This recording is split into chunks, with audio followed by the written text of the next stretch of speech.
Let me just make one comment about that, about the chorus.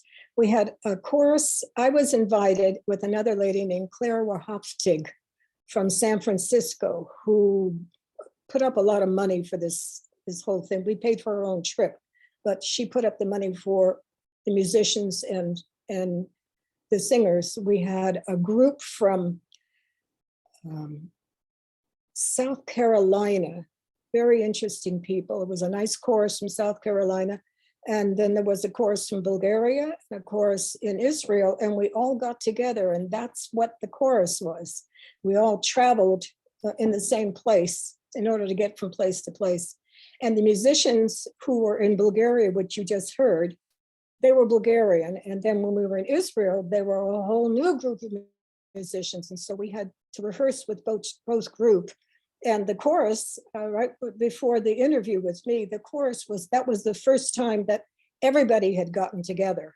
It was just fabulous how that all happened. But we were all really pretty good musicians and enjoyed each other's company and had different conductors that we had to learn how to sing with. When I was at Juilliard, I worked with a man named Abraham Kaplan, who was a choral conducting teacher. And he came to Juilliard because he had sent a recording that he did of the sacred service to my aunt. And he said, I want to come. He was living in Israel. He said, I want to come to America. And so she got him a job at Juilliard as the choral conducting teacher. And when I met him, I was one of the 8 singers in his choral conducting class, and that all his would-be choral conductors had to conduct us. And so we all had to sight read pretty well. And I was always a good sight reader. I mean, I couldn't play the accordion, but I could sight read. And so it was wonderful being in that class, just a tight group of us. And we sang exactly how they directed. And Abraham would show them and say, well, if you do this when you want the singers to come like this is how you have to direct them. And he would direct us very slowly, and then he would speed us up and say, you have that power as a conductor to do exactly what you want the chorus to do. And it was one of the most exciting things I ever did, was to be in that chorus all through the time. And after, when Kennedy was shot, the Collegiate Chorale was another group I was in, which Kaplan conducted. We had a 120 voice group. We were the preparatory chorus for anything Leonard Bernstein wrote. We were the preparatory chorus for his Kaddish, which he had finished writing at that time. And we had, he didn't know me personally. He knew my aunt very well, Bernstein. And I got a call about 11 o'clock at night from Abe Kaplan's secretary, and she said, we want you to show up at CBS Studios because we want you to be one of the singers, part of the Mahler Second Symphony, which is going to be a special for Kennedy on TV. So I said, fine. So I showed up, and there were only 12 of us there. And we were the chorus, and Bernstein was conducting. And I didn't even have a chance to tell my parents, but they happened to pan, the camera panned the chorus, and my parents were watching from California, and they saw me, which was kind of interesting because they didn't even know I was going to be there. It was one of the most moving things I'd ever been in. But Bernstein also conducted us when we performed the Mahler Second Symphony. It was quite a powerful piece. And Bernstein loved Bloch's music. He just adored it, and he loved my aunt. My aunt was very social with the musicians in New York. So how have you carried on the legacy of your grandfather? Well, it started out really when I was having babies and living in Mill Valley, and my daughter was very, very young. And I had an addressograph machine, and I had the names of all kinds of people who were head of music librarians. And I would run off the Ernest Bloch.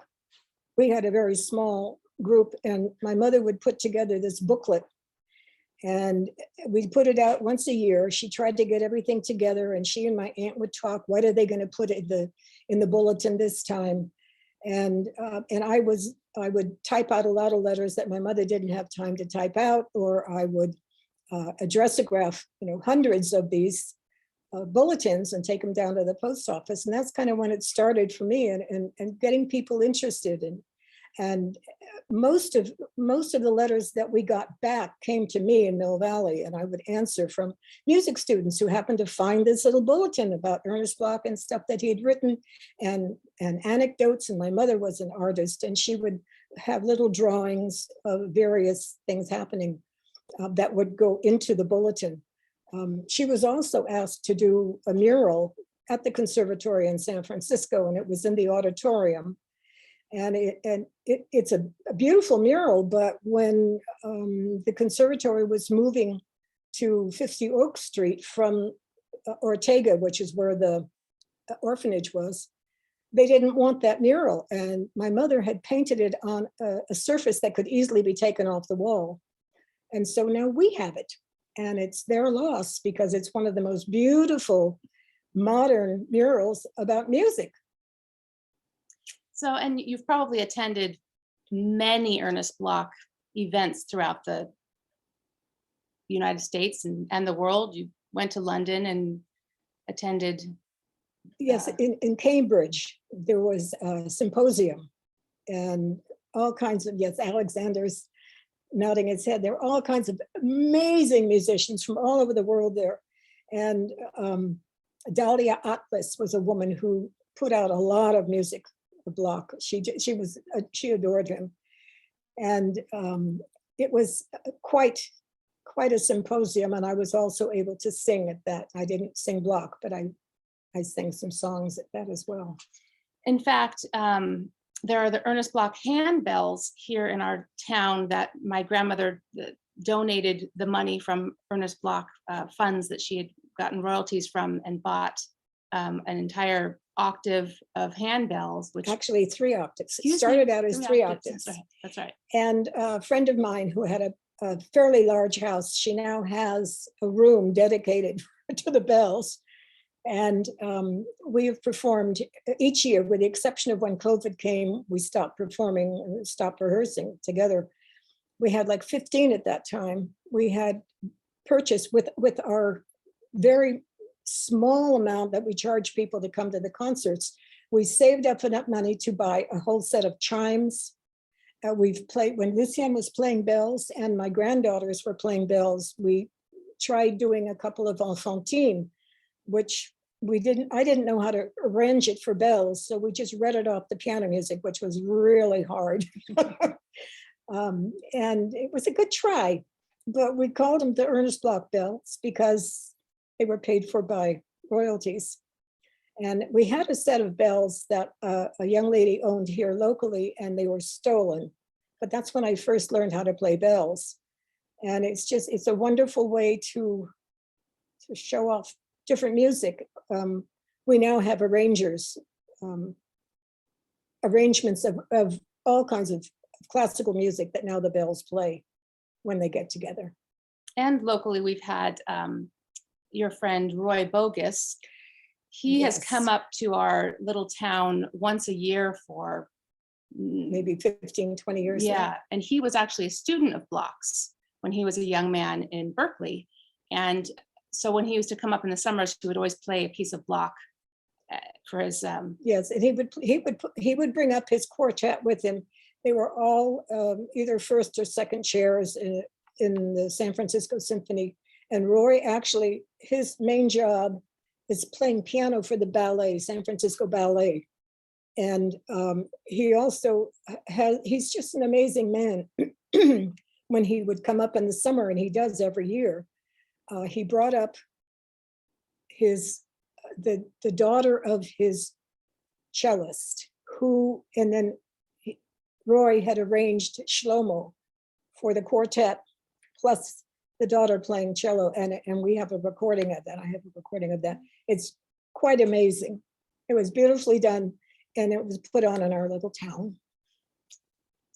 So that kind of wraps up our interview and our time. We're getting close. I'd love to have anybody ask any questions if they have any that my mom can answer. Thank you so very much. I could go on listening to this kind of thing for hours still. I So think this that last hour has gone by very quickly. And Lucienne, thank you also. You are an outstanding interviewer and interlocutor. And yes, I am sure that there are people who have questions or comments. And maybe you can just sort of show me by raising your hand. Why don't we try it that way? Malcolm's got his hand up. Malcolm, yes, thank you. You talked about your relationship with your aunt in your early days when you were at Juilliard. How did your relationship with your aunt develop later in life? How did you and Susie get along? actually, we got along okay. Abraham and I were very close, and she was very jealous because she brought him to the States. And all of a sudden, here I was, a young, gorgeous singer who became friends with lots of her friends as well. But she was a very tough lady. And I think it was important for the musicians who learned from her. Sight singing is so important. Being able to identify intervals is so important. And today I know musicians who don't know intervals. They play what is in front of them, and maybe they can put some heart into it, but they don't understand what some of the intervals do. That's one thing about Bloch's music, his intervals are unusual. And that's what makes me love him so much. Well, and I'll add to that I recall my great aunt Susie coming out and visiting my grandmother, because I lived next door to my grandmother. And so I remember learning the recorder from her when she would be up for the weekend, or maybe a long weekend, maybe a 4-day trip that she would come up. And so I also had a lovely relationship with her until she stopped coming out when I was a teenager. Any other questions? Yes, Sylvain. Hello, Sita and Lucienne. My question is, did you go back to the house in Agate Beach in later years? And how was that for you? How was it when you went back to the Agate Beach house years later after? Well, after a while, the cost of keeping the house together after my grandparents passed was getting really difficult. So my uncle and my aunt and my mom decided they would have to sell it.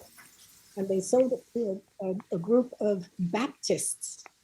And so when I have gone back, I remember the first time I went back, and we drove down the driveway, and I introduced myself, and I just wanted to walk around the outside, and they had changed quite a lot of stuff. They should have. It was an old house to begin with when my grandfather died.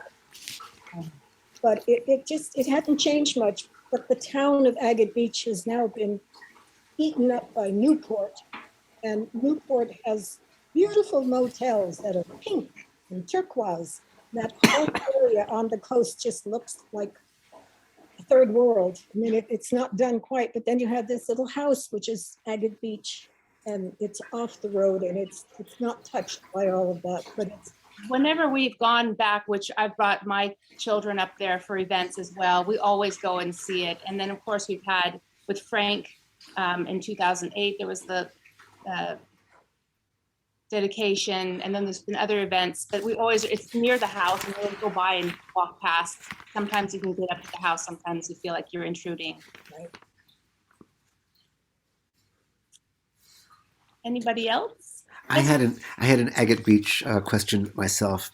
Out of all of the really revelatory things you've shared with us, one of the most striking came early on in this presentation, and it had to do with the studio space over the garage and that place where you stayed when you went to visit your grandfather.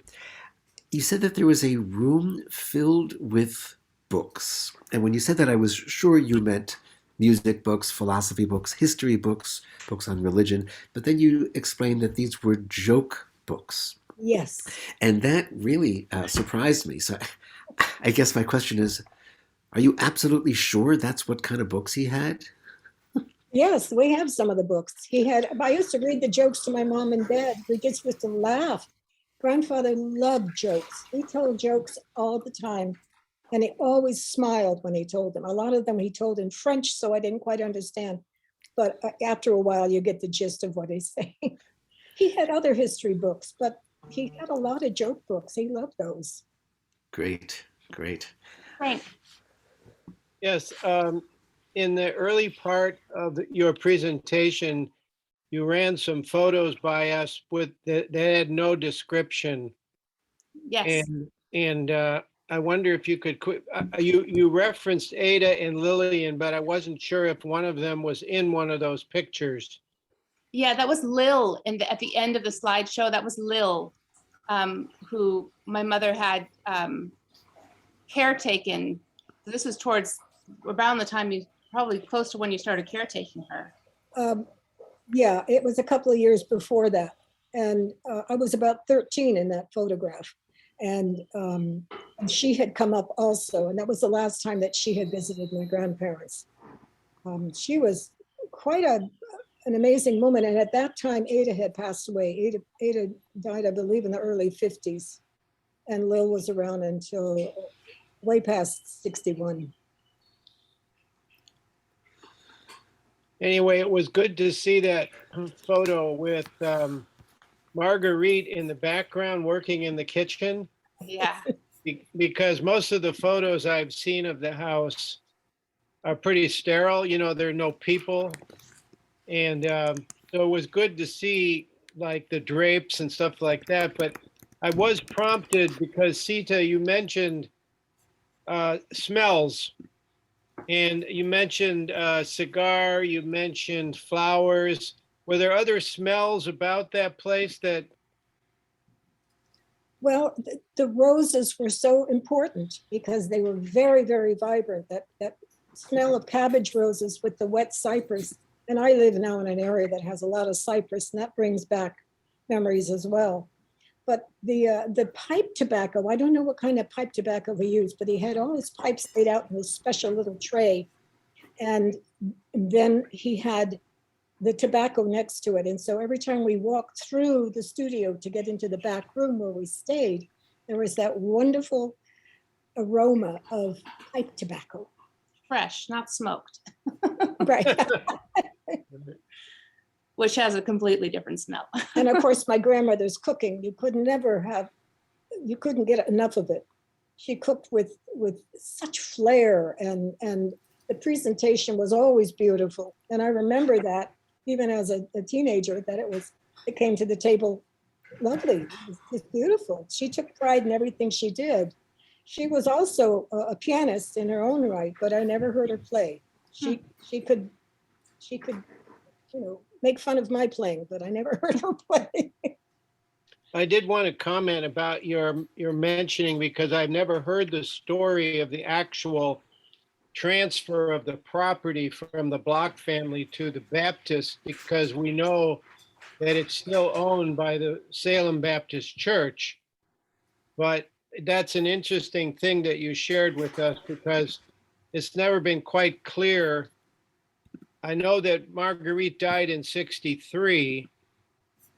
And so did you sell it almost immediately after she passed? I'm not sure. I think it was probably a year. It was like open house. Anybody in the family could come and stay there during that time. But my uncle Ivan, who lived in Portland, really was the caretaker of the house. And he discovered that they had to change the pipes to copper. And the cost of doing that was prohibitive, because the family, none of us, my aunt lived on the East Coast, and then we lived on the West Coast, and we didn't visit often enough to make it worthwhile to spend the money to change all the pipes, because it was right on the bluff. Because they had all this, the ocean's right there. And we live right near the ocean as well now. So we know what it's like, the corrosion that happens. And so that's why we had to get rid of the house. So not get rid of it. I guess I also wanted to mention for everyone who's listening, because earlier you described how far you lived from the Oregon border, but imagine in 1941 through 1952, Ernest Bloch made his way from Agate Beach all the way down to Berkeley. That had to have taken him 2 or 3 days. I would assume. And he also drove my father convinced him to get a 1938 Buick back in the day. So that was his car. He would drive down Highway 1, and especially in the area we live in now, was lots of cattle ranching. And so he had to get out of his car and he had to open the gate and he had to pull his car through and then he had to close the gate again. And so the cows didn't move around. It was amazing. Highway 1 hasn't changed that much, but he No would gates, drive though. down. There's no gates anymore, though. No gates. and yes, he went down. And I also have recordings of those master classes at Cal. Yeah. They were made on a wire recorder. My father made them on a wire recorder. And then I had them made into a CD after they were made into a 8-track. So it was a very complicated procedure, but they are available. We're not sure where to make them available. Probably the new Website. they'll be available. Hi, Eric. Yes. Oh, Eric, unmute yourself. Good. Can you hear me now? Yes. Okay, well, I have to ask this question, and that is, we all know that he polished hundreds, if not thousands, of agates. He also had photo albums. You know, you look through them. Did he ever show his photo albums when you were there No. That's a great in question. Agate Beach? Yeah, I know they were available, but I never saw them. Okay, Did he ever take photographs? that's the next question. Yeah, that's a great question too. I don't think I've Did, ever- did you ever see his camera or anything around his, it was all agates at that point, I think. All agates and composing. Yeah, okay, so the camera was in the back, in the history, but now it's agates. Yeah. Yeah. Okay, you didn't see anything, didn't talk about it, didn't make any references to his photos or anything like that? No, occasionally he would talk about the trees that he named some of his photographs after various composers. Yes, And he did talk about that. yeah, and it was quite amazing. But every once in a while he would point to something and he would say, and he would name a composer, Really? but he didn't take a picture of it. Yeah, but the idea, he had this connection to trees, obviously. He was very much into nature as well. When we would go on walks, he would point out where you could find mushrooms Mhm. occasionally up there. He would point out the various flora and fauna that was growing just around where they were and the kind of things you had to walk through. He really was a naturalist. He loved nature and he learned a lot from nature. He really, he was very involved in the natural things of life Mhm. and good food. Mhm. Alex, I think you had a question as well. Yeah, hello. So Sita and Lucienne, thanks ever so much. That was a really brilliant presentation, very evocative and very full of energy. I really, really enjoyed it. I've been writing lots of notes and things here, but I just have one or two things. I mean, first of all, some observations which I really, really enjoyed about when you were singing the blues or playing the recording of the blues, how you were swaying together in sort of harmony, as it were. I thought that was cool. It was very nice. I didn't know you could see us still well. Oh yes, oh yes. You know, you never know. You never know when you can be seen. You see, so that was delightful. It was really, really good. I'm learning. And it was interesting to hear about Ernest Bloch humming as he composed. I wasn't really aware that. I mean, I knew that he sometimes sang to the piano accompaniment when it was something to do with the solo line. Like if it was the violin concerto, he would sing the violin part and play the piano accompaniment, the orchestra. But I didn't know about humming. Humming is a different process. It sounds very interesting to me. And the idea of enfantine being played on bells, fantastic. I'd really love to hear that. Has it ever been recorded? We might have one. Maybe. I'll have to go through all our bell music. See. Yeah, I'll ask around and see, because that would be a wonderful thing to be able to share. I think it would. I think it'd be brilliant. I do have a question about in the early days. You said that Ernest Bloch used to speak French a lot, but now to whom did he speak French? I was under the impression that most of the family and most of the friends at that time in Agate Beach were Anglophone, English speaking, and I'm just wondering who he would have spoken French to. Well, my mother, she grew up with French. Yes. French was the main language in the household. Well, hold on, and let me just interrupt because I grew up hearing many, many stories. And one of the stories my grandmother would always tell would be her father telling her in English, no, in French, she would say to my grandmother would say, Lucienne, in French, she'd say, you need to be speaking English at the table. We're learning English now. And she'd say, but father, you're speaking French. That was one of the Right. jokes that was, so. Yeah, around every time I was there, they mainly spoke French. My grandmother, my grandfather, and my mother, and they told jokes in French. And occasionally he would ask me a question in English, but I understood what was going on anyway. And it was wonderful to sit and listen to the language. Yeah. And did other members of the family ever learn Bulgarian apart from obviously your father and your husband? I mean, were there other Bulgarian speakers in the family? My cousin, so my grandmother's oldest son, George Ernest Dimitroff, who lived in Washington State, his youngest son, Benjamin, learned Bulgarian and German.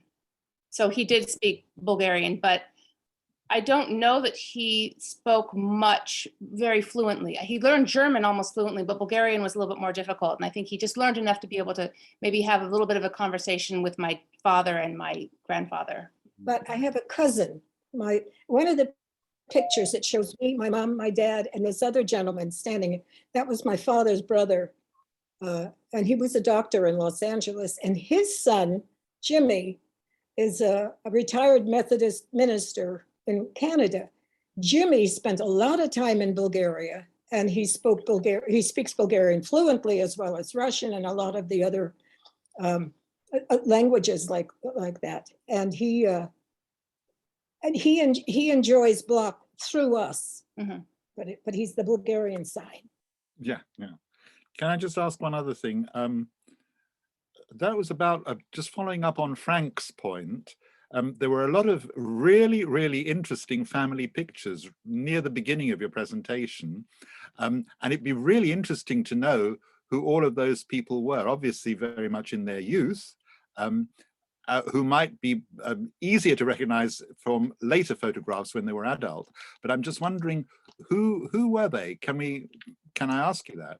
Picture when I'm very, very young and I'm in the sand and at the beach. I have no idea who those people are. Yeah, we don't know who they were. And there's nothing on the back of the photograph to explain who they were. All right, okay. So, but it was Ernest with my mom and her younger brother, and my grandfather was on the edge. I can go and get it and show it if you want, if you'd like to see it and have it pointed out. No, I was just wondering who the other people were, but it's fine. It's not a problem.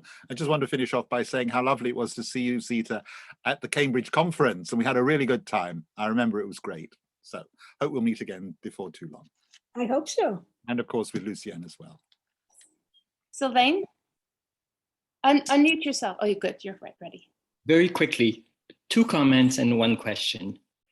Speaking of French, the name of the cat is no coincidence. I realize, and you all realize, it means gray from the color, and it's not just a stuttering gris-gris. It really means something. And if Ernest named him or her, I'm quite interested, because gris-gris is actually a lucky charm. It's a voodoo charm. It's a voodoo charm. Oh. So it can bring good luck, but also bad luck. Very interesting. As a cat would. They also had cats named Zizi. They all had a cat named Zizi. All my cats are called Zizi.